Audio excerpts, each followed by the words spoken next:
आज की डिजिटल दुनिया में रेडियो का तस्वुर भी आदमी के लिए एक हैरत अंगेज चीज है। लेकिन आज से 125 साल पहले रेडियो का जब आविष्कार हुआ तो लोग हैरत में पड़ गए थे। हालांकि रेडियो की ये अहमियत आज भी कहीं ना कहीं जो एफएम आप सुनते हैं उनके जरिए बरकरार है, और इस रेडियो को जो एक और अहमियत बख्शी है वो हमारे नरेंद्र मोदी प्रधानमंत्री जो हैं हमारे मुल्क के, श्री नरेंद्र मोदी जी, उनका प्रोग्राम जो मन की बात आता है उसके जरिए भी इस रेडियो को उनके उस प्रोग्राम के जरिए मकबूलियत मिली जिसका नाम मन की बात है, और उसके जरिए वो लोगों तक पहुंचे।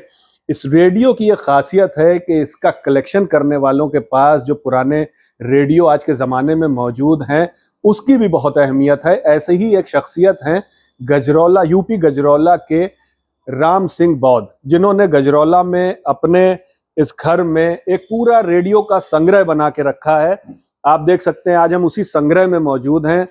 इसका जिक्र पिछले एपिसोड में मन की बात में हमारे प्रधानमंत्री श्री नरेंद्र मोदी जी ने भी किया, और यहाँ पर जब आप देखेंगे तो ये 100 साल से भी ज्यादा पुराने रेडियो आज इनके पास मौजूद हैं। जो पुराने इसके मॉडल्स हैं, मार्कोनी के हों, हॉलैंड के हों, फिलिप्स के हों, वो सारे यहाँ पर मौजूद हैं। इस वक्त हमारे साथ यहाँ पर राम सिंह खुद मौजूद हैं।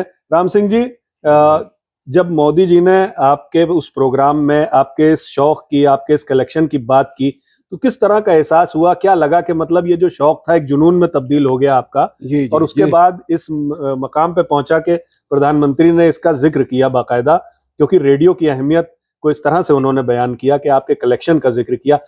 क्या शौक कैसे पैदा हुआ और किस तरह से आपने ये पूरा कलेक्शन किया? शौक तो मेरा बहुत पुराना है वैसे में, सिक्के, डाक टिकट या रेयर बुक्स इकट्ठा करने का, लेकिन रेडियो भी लेता। लेकिन 3 अक्टूबर 2014 से माननीय प्रधानमंत्री जी मन की बात का कार्यक्रम शुरू किया, तो मेरे मन में ये आया, भाई आजकल जो है टेलीविजन है या सोशल मीडिया है, सबसे अच्छा दृश्य श्रव्य साधन है, लेकिन मोदी जी ने वो नहीं चुना और उन्हें सब कुछ छोड़कर उन्होंने रेडियो ही चुना।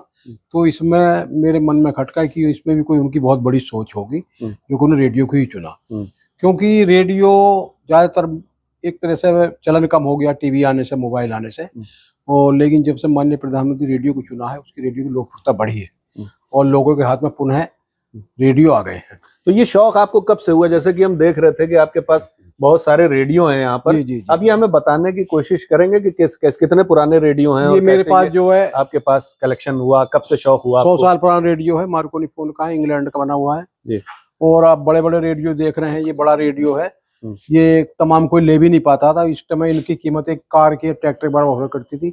ये भी इंग्लैंड के बने हुए हैं और तमाम रेडियो ऐसे हैं।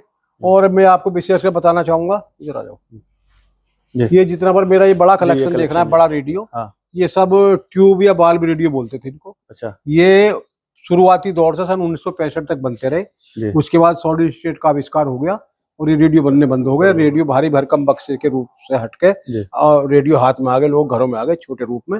इनकी कीमतें भी कम हो गई क्योंकि इनकी कीमतें बहुत हुआ करती थी जी। अब तो नई जनरेशन के लिए ये तो बहुत एक अजीब सी चीज होगी रेडियो इस तरह का, लेकिन हमने अपने जमाने में भी जो 90s के बॉर्न हैं लोग, उन्होंने देखा है 90s तक रेडियो चले। रेडियो तो चलन में रहा, अभी तक भी है, लेकिन इस तरह के रेडियो जैसे ये बॉक्स है पूरे बने हुए, वो टीवी के बराबर साइज के रेडियो आते थे, और वो आपने आज कलेक्शन ये करके रखा हुआ है। यहाँ पे ये पूरा कलेक्शन है। और किस तरह से ये कलेक्शन आपने किया, कैसे मिला ये चीजें आपको? कहाँ का? ये तो भाई मैंने अधिकतर जो दिल्ली का बाजार लगता है, पुराने सामान का, लाल किले में लगता था और भी कहीं लगता था, आपका मेरठ में लगता है, और मेरठ में एक जो मेरे बड़े पुराने मेरे साथ काम करने वाले भी हैं जी, अली भाई भी यहाँ पे हमारे साथ मौजूद हैं। अली भाई से भी मैंने इनका भी मैं तारुफ कराता हूँ। ये राम सिंह जी के बहुत पुराने जानने वाले हैं, मेरठ के रहने वाले हैं, और अली भाई ने बहुत सारे रेडियो, क्योंकि उनको भी एंटीक का शौक है और ये कारोबार भी करते हैं, बहुत से पुरानी चीजों का लेते हैं और उसको जो है फरोख्त करते हैं। तो अली भाई, आपको कैसे इनसे मिले राम सिंह जी से, और कैसे फिर लगा आपको कि इनको शौक है रेडियो का, तो हमें इनको वो चीजें ला के आपने दी, ढूंढा, आप जहां जाते थे तो देखते थे? राम जी मेरे बहुत अच्छे भाई भी हैं, मेरे दोस्तों में भी हैं, और मुझे फिर दिल्ली मेरी मुलाकात हुई तो पता चला कि भाई जो मेरा शौक है वो राम जी का शौक है। फिर हम लोगों ने एक दूसरे की सपोर्ट की और एक दूसरे की मदद की और यहाँ तक इसको लेके आए। इतना पुराने रेडियो जो हैं आपने इनको ला के दिए हैं, और इनके पास तो कलेक्शन और भी है, ये भी खुद इन्होंने बहुत मेहनत की, कलेक्ट किया, हॉलैंड आपने भी ला के नेशनल हॉलैंड जो फिलिप्स के आए हैं, काफी पुराने सेट इनको दिए हैं, जो तारीखी सेट होते हैं, जो इतिहास में जो इनकी गिनती होती है, वो सेट हमने। तो बड़ा आपको इनसे मिल के कैसा लगा कि जब आप बहुत- आए तो इनको लगा कि आप जो चीज आप देख रहे हैं उसके जो एक शौकीन मिल गया आपको? इनको हमें बहुत मोहब्बत है एक दूसरे से, और मुझसे कहते हैं कि भाई ये चीज हमें चाहिए, तो हम इनको वो चीज मुहैया कराते हैं, लेके आते हैं। जो और शौकीन मिल जाते हैं तो उनके पास जाते हैं कि भाई ये तो हमें दे दीजिए, हमारे काम आएगा, फिर उनसे लेके आते हैं और फिर बड़े भाई को दे देते हैं। जी। तो जिस तरह से एक शौक डेवलप हुआ यहाँ पे, जी। और आपने उस शौक को जुनून बना लिया, जी। बिल्कुल जुनून की हद तक, जी। अब इसको आप कलेक्ट करते हैं, फिर इसका क्या मतलब, इसको नहीं। आप सिर्फ शौक के लिए नहीं, रखा है? शौक के लिए नहीं, मेरा शौक तो है ही, लेकिन मैं इसे एक संग्रहालय का रूप दे रहा हूँ, जी। वो जिससे कि आने वाली पीढ़ी है जो वो जान सके भाई ये भी कोई मानव जीवन का कितना महत्वपूर्ण उपकरण रहा है और ये क्या था, तो इसे देखें, समझें और उसे विचार करें। आज जो आप मोबाइल देख रहे हैं या टेलीविजन देख रहे हैं, ये भी सब रेडियो की देन है, क्योंकि रेडियो के बाद ही इनका आविष्कार हुआ है, और आज भी टेलीविजन हो चाहे मोबाइल हो, रेडियो की वॉइस चलती है। अगर आप रेडियो तरंग खत्म कर दो तो मोबाइल टेलीविजन डिब्बा बंद करे जाएंगे। बिल्कुल, तो ये वो सब रेडियो की टेक्नोलॉजी आज देन भी है। है। तो रेडियो कभी नहीं मरा, ना रेडियो मर सकता है। हाँ, उसका स्वरूप बदलते रहे। पहले ये बहुत भारी भरकम बक्से हुआ करते थे, इतने बड़े, हर आदमी ले भी नहीं सकता था। आज रेडियो जो छोटे जेबी रेडियो भी आ मोबाइल गए, में आ और गया, मोबाइल FM में रेडियो आ गया। FM में आ गया, FM आज भी चल रहे हैं, वो सब उनकी रेडियो, अहमियत बरकरार है। वो सब रेडियो ही तो है। मैं अपने दर्शकों को भी बता दूं कि ये 1890 के दशक में रेडियो का आविष्कार हुआ। रेडियो तरंगे जब आविष्कार उनका हुआ, तो उसके बाद जो है रेडियो का आविष्कार हुआ 1896 में।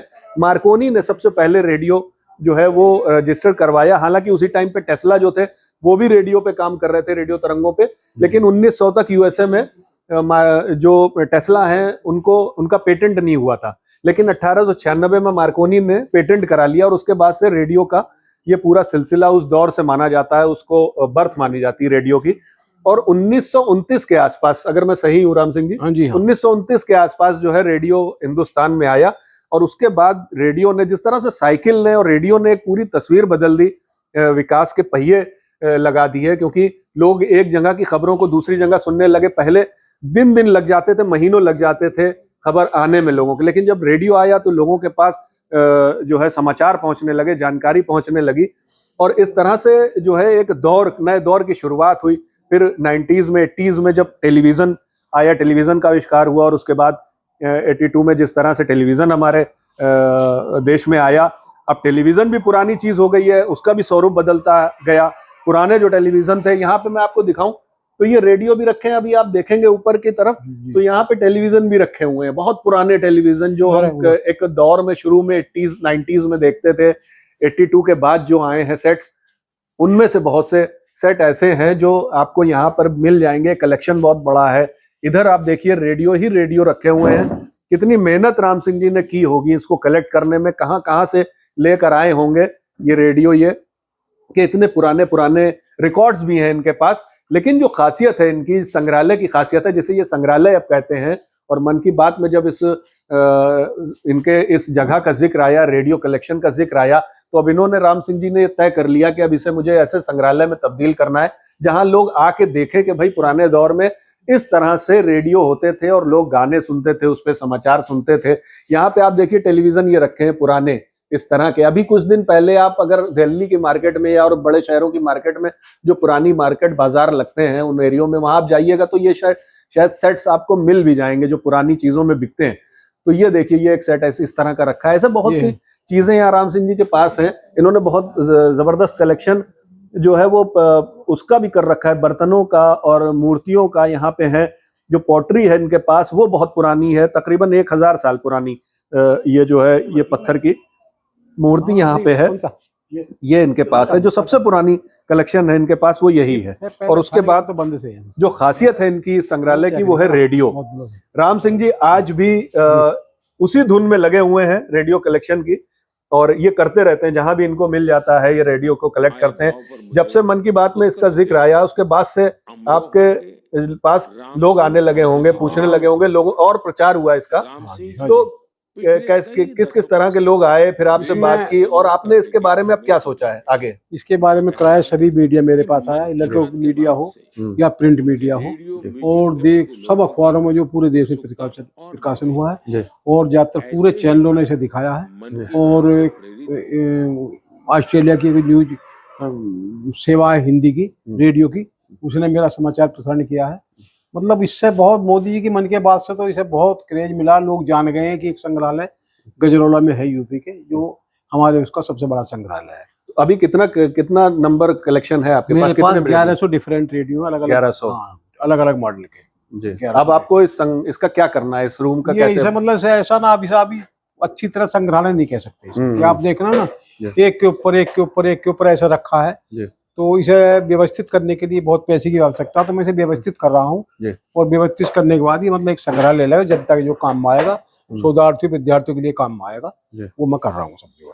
तो सिक्कों के कलेक्शन से शुरुआत हुई रेडियो के शौक तक, और वो शौक जुनून में तब्दील हो गया, और उस जुनून ने राम सिंह को आज उस मंच पे पहुंचा दिया जहां प्रधानमंत्री खुद मन की बात में इसका जिक्र करें। तो आप समझ सकते हैं कि रेडियो की अहमियत न सिर्फ लोगों के सुनने के लिए, बल्कि उन लोगों के लिए भी उतनी ही है जो उससे शौक रखते हैं। राम सिंह जी का ये शौक जो है वो जुनून में तब्दील हुआ और इस सतह तक पहुंच गया।